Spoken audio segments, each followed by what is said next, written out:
Mas vamos lá, Gênesis 24, 63. Gênesis 24, 63. Hoje eu quero tocar num assunto que eu acho que é um assunto muito importante para esse tempo. Eu tenho encontrado com muita gente que tem conversado comigo e tem falado: ô Wolf, eu estou tendo dificuldade na minha intimidade com Deus, estou tendo dificuldade de orar, eu não estou conseguindo ter disciplina, esse tempo está sendo difícil para isso. E eu mesmo por esses dias passei por uns tempos assim bem difíceis em relação ao meu tempo com Deus, muita dificuldade de orar. E eu percebi que era uma coisa que precisava, a gente rever, a gente passar de novo sobre esse tema. E Deus, no meu tempo sozinho com Deus essa semana, eu não me lembro mais que dia, não sei se foi quarta ou quinta, Deus começou a falar algumas coisas no meu coração assim, muito forte. E Ele me entregou essa mensagem que eu queria trazer para você hoje. Eu dei o nome de anel, vestido e véu. E está lá em Gênesis 24, 63, está escrito assim: ao cair da tarde, Isaque saiu para meditar no campo. Erguendo os olhos, viu, e eis que vinham camelos. Também Rebeca levantou os olhos e, vendo Isaque, desceu do camelo e perguntou ao servo: quem é aquele homem que vem pelo campo ao nosso encontro? O servo respondeu: é o meu senhor. Então ela pegou o véu e se cobriu. O servo contou a Isaque todas as coisas que havia feito. Isaque a conduziu até a tenda de Sara, mãe dele. Ele tomou Rebeca e esta se tornou a mulher dele. Ele a amou e assim Isaque foi consolado depois da morte de sua mãe. Aleluia. Feche seus olhos comigo. Paizinho, Espírito Santo, nós te queremos. O Senhor é o desejado das nações. O amor do nosso coração é todo para ti. O Senhor é o que amamos mais. Eu entro aqui na tua presença, nesse ambiente profético, Pai, onde a sua palavra está sendo lançada.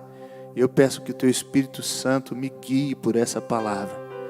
Que as tuas palavras venham para minha boca, Senhor, e que o Senhor me use como instrumento para a honra e glória do teu nome.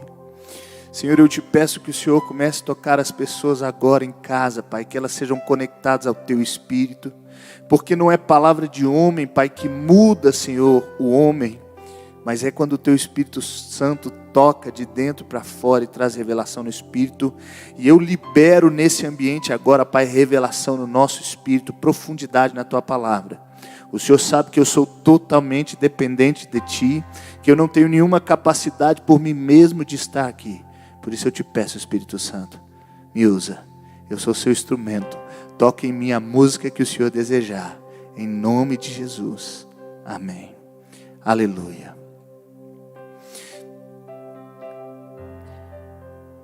Eu tinha um professor de inglês e ele era um cara assim muito fora da curva. O nome dele é César. E eu criei um relacionamento muito legal com o César. E o César era um cara muito diferente de tudo. Ele não era o típico professor. Ele era um cara que tinha um relacionamento muito próximo com a gente. E ele tinha uns pensamentos muito doidos. Ele tinha assim um nível de espiritualidade dentro do que ele cria. E era interessante andar com César, porque ele sempre estava me desafiando. E era um cara assim muito diferenciado. Eu lembro que uma vez eu tomei uma recuperação em inglês, e o César era um cara que eu tinha um acesso a ele, e eu cheguei e falei: César, você está me dando recuperação em inglês, mas você sabe que eu sei falar inglês, você sabe que na matéria eu tenho conhecimento. Você algumas vezes já disse que a forma como a escola dá as notas, ela não mostra de verdade o conhecimento da matéria. Você acredita de verdade que essa nota fala do nível de conhecimento que eu tenho de inglês? Ele falou: não. E mudou a minha nota, ele me deu a média naquele bimestre. Então ele era um cara muito engraçado. Eu lembro uma vez que o César chegou para mim, como ele era muito doido, eu não sabia quando ele estava falando sério, quando ele estava brincando, e ele foi e falou: cara, estou montando uma religião aí, você não quer ser bispo na minha religião? Até hoje eu não sei se ele estava falando sério. Eu sei que ele conseguiu ver pelo menos o pastor em mim, né? E um dia o César falou um negócio que, para o meu pensamento, foi difícil demais. Ele falou que quando um casal tinha intimidade, e quando eles chegavam no ápice do prazer da intimidade, aquilo era a experiência mais próxima que alguém poderia ter de se encontrar com Deus. Eu, dentro das minhas quadradices religiosas, logo refutei aquele pensamento, achei aquilo muito feio, fora de condições.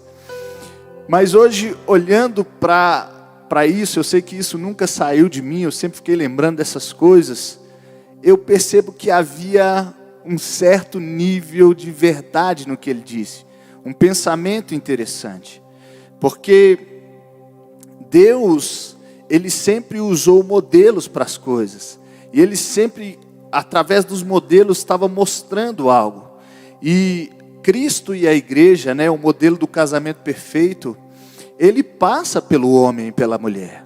Deus queria ensinar a respeito da intimidade de Deus com o homem, de Cristo com a igreja, sua noiva, através desse modelo de casamento. E é interessante que a intimidade com Deus gera algumas coisas que a intimidade do casal também gera.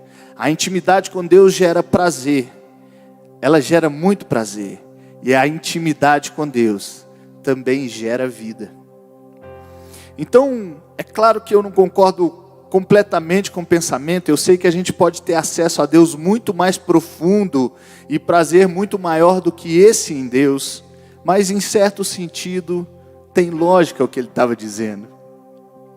E é interessante que quando a intimidade com Deus ela é feita de forma correta, ela vai trazer essas coisas. Ela vai trazer prazer e ela vai trazer geração de algo. Ela vai precisar gerar vida, um fruto. Alguma coisa vai ter que nascer daquilo. E quando a gente tem uma intimidade com Deus que é feita de forma correta, quando ela não gera algo, quando ela não gera vida, ela gera morte. A intimidade de forma incorreta, ela vai sempre gerar um sentimento de morte. A gente vê isso muito claro na Bíblia, quando você olha, por exemplo, para os filhos de Judá. Judá teve 2 filhos, o primeiro chamado e se casou com Tamar, mas morreu sem ter filhos. Então o seu irmão Onã, o seu irmão mais novo, de acordo com a cultura judaica, deveria se casar com a cunhada, e agora ele teria que ter filhos com essa cunhada, mas o filho primogênito deveria ser para proteger o nome do irmão. E Onã, sabendo de que o filho não seria do nome dele, não seria considerado dele, quando Onã tinha relações com aquela mulher, ele tinha o coito interrompido, e Deus desprezou, ele achou terrível o que Onã estava fazendo. Eu ouvi o apóstolo Luiz Hermínio dizendo que uma coisa que deixou o coração de Deus triste, era porque daquela linhagem nasceria o Cristo. Enquanto Onã estava fazendo aquilo, não querendo gerar aquele filho, não querendo gerar vida, ele também estava interrompendo a linhagem do próprio Cristo. E Onã morreu. Porque a intimidade que não gera vida, ela vai produzir morte. É por isso que você lê a Bíblia e os caras chegam para Jesus e falam: Jesus, no seu nome nós expulsamos demônios, nós profetizamos, falamos em línguas, nós fizemos milagres. E Jesus fala assim: apartai-vos de mim, porque eu não vos conheço.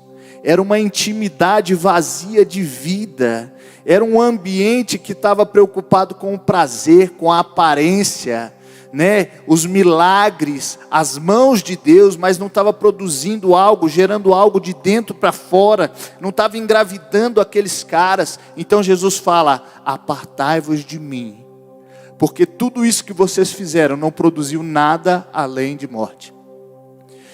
Ele fala: eu não vos conheço. E se você olhar a palavra conheço na Bíblia, ela também é usada para a intimidade do casal. Quando diz que fulano conheceu ciclana, está dizendo que eles tiveram intimidade. E agora Jesus está falando: tudo bem, Tudo bem, vocês tiveram os milagres, as profecias, vocês tiveram os sinais, mas não houve intimidade. Então daqui para lá, meu amigo, se afasta de mim, porque não houve, a gente não se conhece, a gente não é íntimo. E aquilo que não produziu vida, que não engravidou, que não gerou algo, produziu morte. É por isso que quando alguém via o anjo do Senhor, ele sempre dizia: meu Deus, eu vi o anjo do Senhor, eu vou morrer. Porque era um nível de intimidade que quem sabia que entrava naquele ambiente, ele estava entrando num ambiente que poderia produzir morte, era uma intimidade que não estava acessível. E é interessante que você vê algumas vezes que as pessoas veem o anjo do Senhor, elas entram num nível de intimidade que não é acessível para eles, mas porque aquilo produziu, gerou algo, gerou vida ao invés de morte. Você vê quando os pais de Sansão se encontram com o anjo, quando eles percebem que é o anjo de Deus, eles falam: nossa, o pai de Sansão fala: nós vamos morrer porque vimos o Senhor. Mas daquela visita de Deus, a geração é Sansão. E a mulher dele fala: olha, se ele quisesse ter nos matado, já estaríamos mortos, não se preocupe. Quando Gideão se encontra com o anjo do Senhor, e ele percebe que é o anjo do Senhor, ele fala: meu Deus, eu vou morrer. E o anjo fala: não preocupa, você não vai morrer. Porque estava gerando um guerreiro que estava se engravidando de uma guerra, estava se engravidando de ser juiz daquela nação, de cuidar daquela nação. É por isso que quando Maria recebe a visita do Espírito Santo, e ela se engravida de Cristo, a produção de vida elimina o fato de quem visse a Deus, quem se encontrasse com Deus, quem entrasse numa intimidade não acessível, tivesse que morrer. A intimidade correta, ela sempre vai produzir prazer, mas ela também sempre vai produzir vida. Todas as vezes que a gente tem intimidade com Deus, se isso não produzir vida, se a gente não quiser se engravidar daquele ambiente, se a gente não quiser ter algo sendo gerado, aquilo fica um ambiente só pelo prazer. E o prazer é gostoso, irmão. É gostoso o arrupio no pescoço, é gostoso ouvir a voz de Deus, é gostoso estar num culto em que Deus está se movendo, é gostoso receber uma profecia, mas se isso não gerar algo dentro de nós, a gente fica andando nesse ambiente só pelo prazer, e não há geração de vida. Sabe com quem o homem tem intimidade, mas não quer ter filho? Com prostituta. Está escrito na lei que entre os judeus, os israelitas, não deveriam haver prostitutos cultuais. Quem se encontra com Deus e quer simplesmente o prazer, mas não quer a geração de vida, está se tratando como garoto de programa, garota de programa. Só vem pelo programa quando, como diz o apóstolo Luiz Hermínio. E a intimidade que não gera vida, ela acaba gerando morte. É por isso que muitas vezes a gente vê gente que vem, que tem experiência, que passa pelo fogo, mas porque aquilo não muda algo dentro, a pessoa vive sempre num ambiente de ciclo vicioso, voltando nos mesmos pecados, vivendo em culpa, carregando peso, aquela tristeza, sentimento de morte.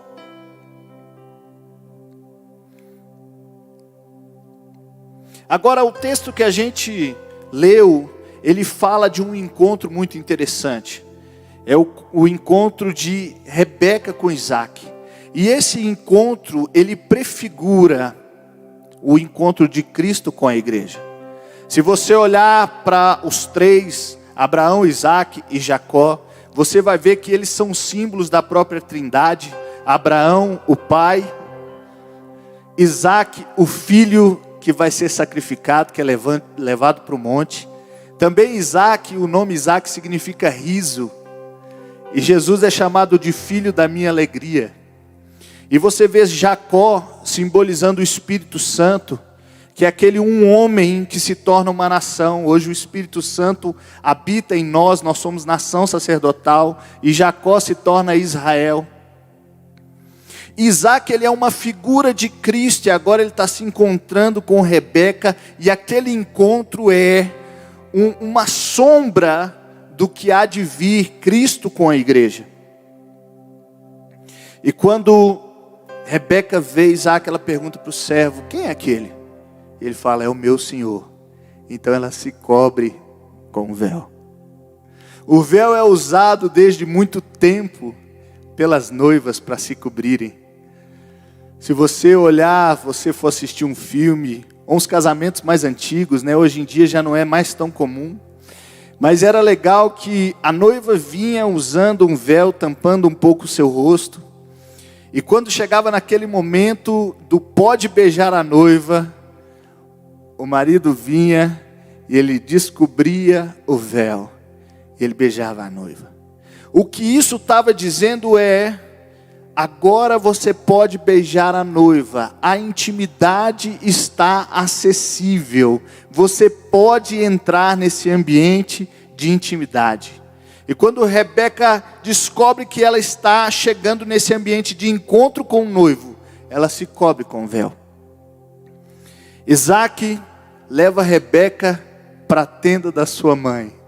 Isaac leva a sua noiva para um lugar que não é todo mundo que entra. Um lugar de intimidade. E naquele ambiente, há a consumação do casamento. Eles têm pela primeira vez intimidade.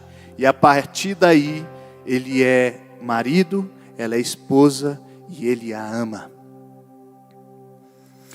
Você sabe que o casamento ele era consumado pelo ato íntimo.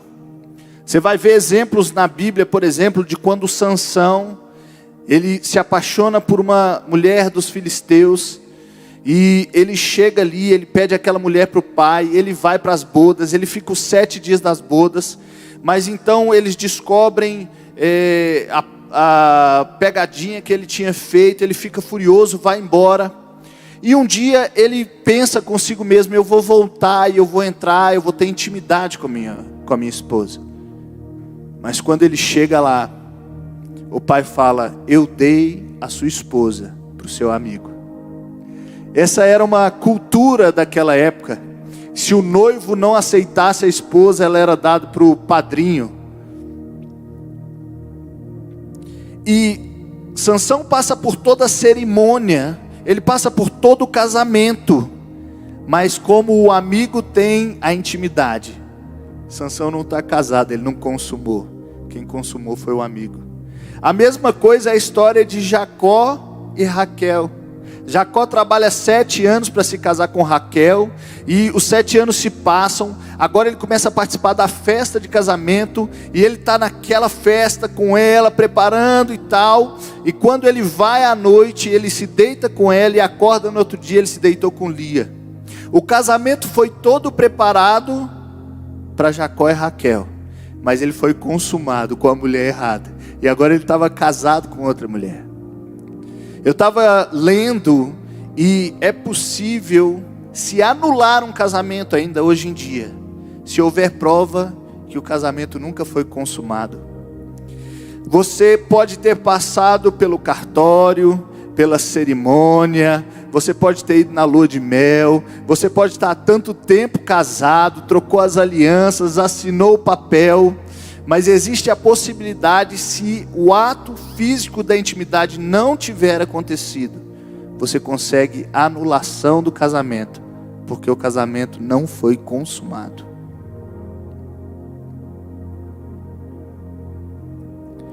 E é interessante que,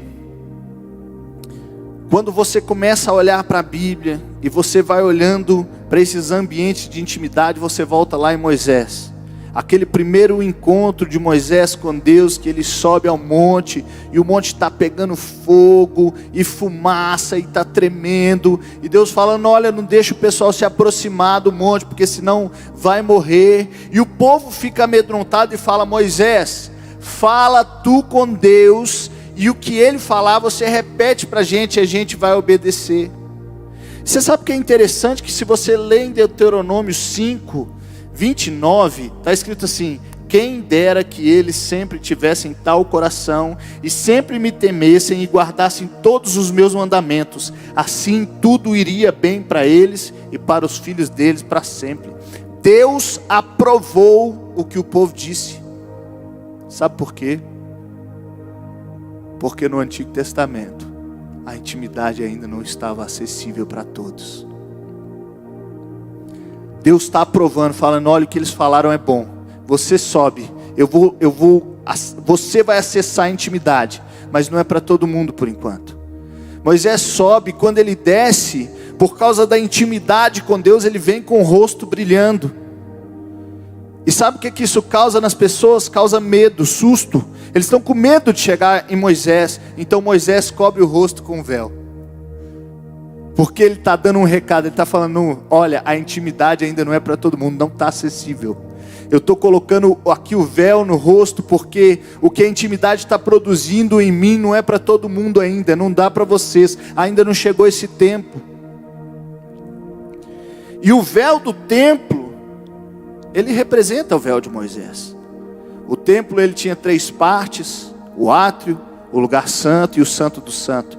E o santo do santo era dividido por um véu, e ali dentro ficava a arca da aliança, e era onde Deus se manifestava. Havia um véu que cobria aquele ambiente. E todas as vezes que o sumo sacerdote entrava, todo ano, ele precisava oferecer um sacrifício. Sabe por quê? Porque toda intimidade que não gera vida, gera morte. Todo ano o sacerdote entrava e ele tinha que fazer um sacrifício, tinha que haver morte. Porque era uma cultura ritualística, era uma cultura religiosa. Ele entrava naquele ambiente, mas ele não acessava de verdade a intimidade. Por mais que ele recebesse ordens, por mais que Deus dava direção, não havia uma transformação daquela de dentro para fora, Espírito dentro, Deus dentro.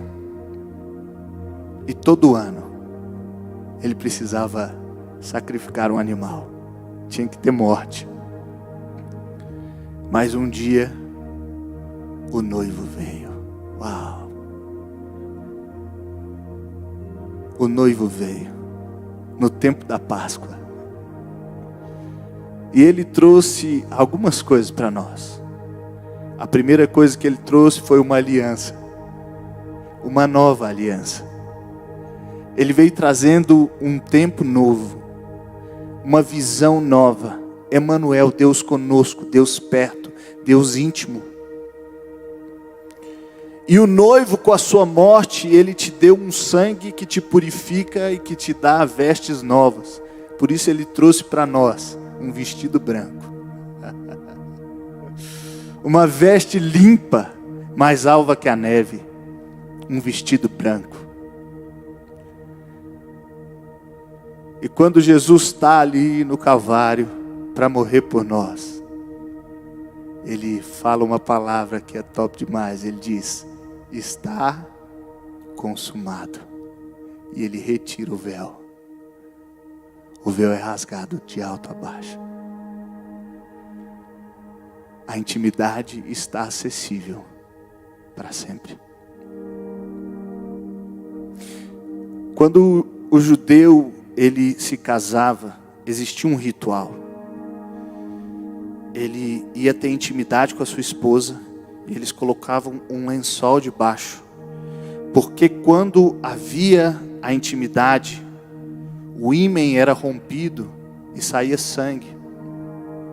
E depois ele tinha que apresentar aquele lençol sujo de sangue, que provava a virgindade daquela mulher, mas também provava que o casamento havia sido consumado. E agora Jesus está na cruz, dizendo: está consumado. Então há um rompimento no véu. E quando Pedro chega no sepulcro e olha lá embaixo, ele acha o lençol com as marcas de sangue. A intimidade está acessível. A intimidade está acessível. Foi consumado. Eu sou o noivo, e eu tive intimidade com minha noiva. E todas as vezes que a noiva quiser intimidade comigo, o véu está retirado, a intimidade está acessível.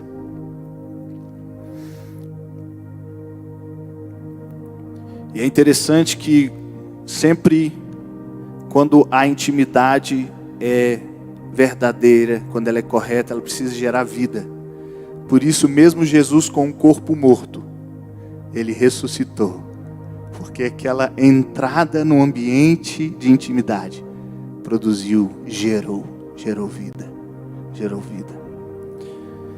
E eu queria te falar, talvez você está passando também por um tempo em que está difícil chegar nesse ambiente íntimo, está difícil entrar nesses ambientes de intimidade.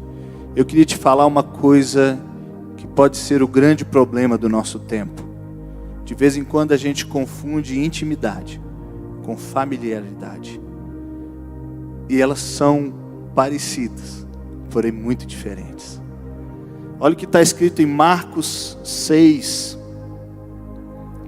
no versículo 4 em diante.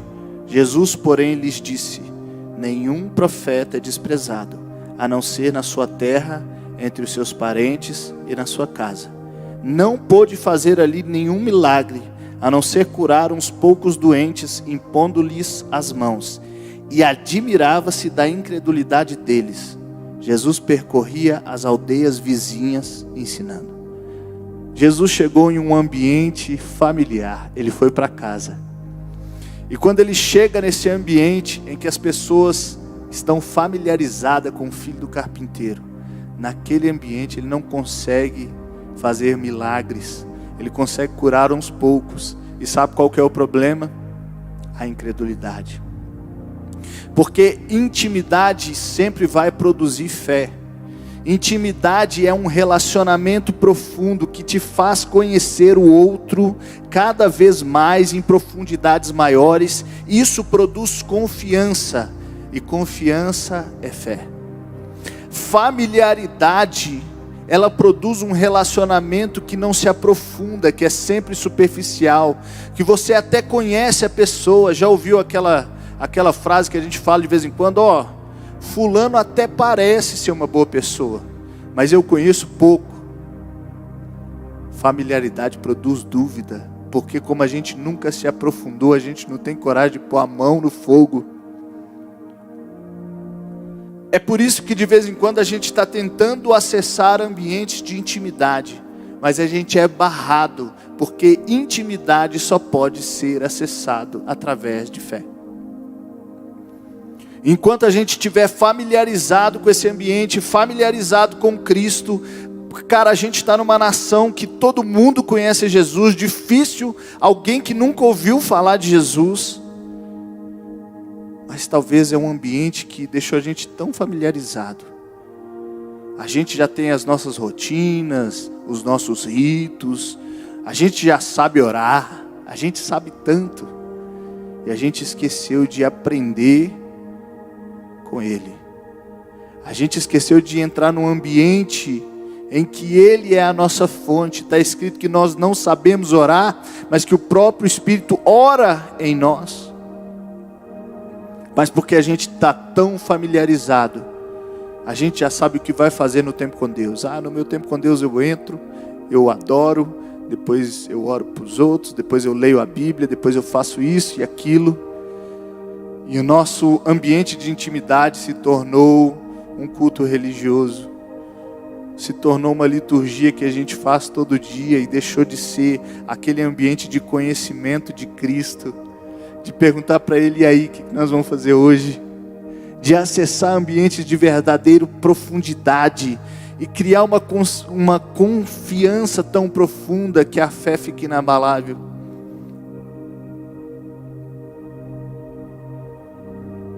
Quantas vezes eu tenho trocado intimidade por familiaridade? Quantas vezes eu tenho achado que eu só preciso ir lá e que pelo meu esforço, por aquilo que eu faço, eu posso acessar a intimidade com o meu Senhor? Mas a intimidade é acessível por meio de fé. Ele rasgou o véu, e agora todo dia que eu quiser entrar lá, o véu já foi retirado. Em Romanos 9:30 está escrito: que diremos então? Que os gentios que não buscavam a justificação vieram alcançá-la, a saber, a justificação que decorre da fé? E que Israel que buscava a lei de justiça não chegou a atingir essa lei? Por quê? Porque não a buscou pela fé, mas como que por obras. Tropeçaram na pedra de tropeço, como está escrito: eis que ponho em Sião uma pedra de tropeço, rocha de ofensa, e aquele que nela crê não será envergonhado. Sabe o que é tropeçar na rocha, na pedra de tropeço? Imaginar que existe alguma obra que nós possamos fazer para ter acesso a Ele.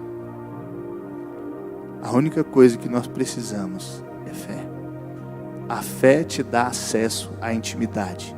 Crer que Ele te ama, crer que Ele morreu por você, crer que Ele fez tudo o que precisava para que você todos os dias pudesse entrar nesse ambiente confiadamente. E muitas vezes a gente está tão cheio de coisas, tão cheio de religião, tão cheio de pensar o que a gente deve fazer, de como deve ser feito, e tão vazio de relacionamento, que a gente entra nesses ambientes em que a intimidade se tornou inacessível novamente. O véu é recolocado. Sabe quem recoloca o véu? As viúvas. Ela chega no casamento e o noivo retira o véu, mas quando ela fica viúva, ela põe aquele chapeuzinho com um véu preto. E quando a gente recoloca o véu, quando a gente imagina que a intimidade não está acessível, nós estamos agindo como viúvas. Nós estamos declarando duas coisas. Primeiro, a intimidade acabou, eu não tenho mais acesso. E segundo, meu marido está morto.